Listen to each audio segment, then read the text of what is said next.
Mesti ramai kan yang malas buat FG knot kan. Okey, korang boleh cuba lead ni. Kuat ni. Dia punya bentuk lebih kurang dengan FG knot. Okey. Mula-mula korang ambil tali lagi panjang sikit lah. Lebih ni.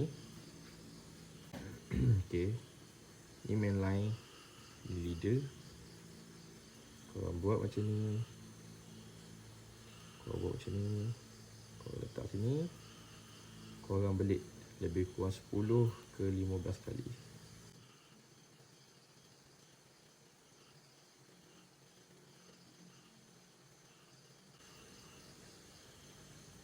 Okey, lepas tu yang hujung tadi tu korang bagi dia bulat. Korang masukkan tali ni. Masuk sana.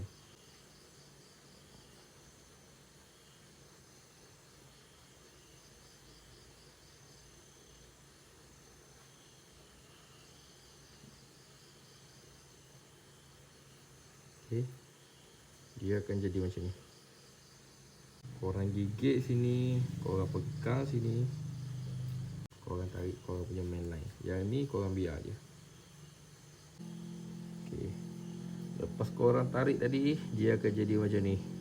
Dia memang terus mencengkam lah tali korang tu.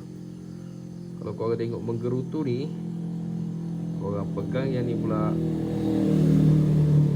Korang gigit yang sini. Korang gigit tasi lebih ni. Korang tarik sekali lagi. Terus jadi macam ni. Okey, terus jadi macam ni.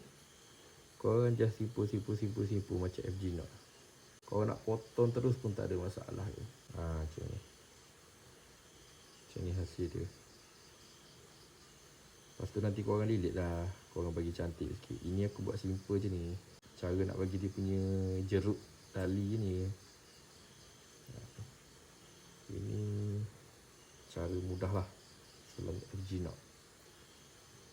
Okay, faham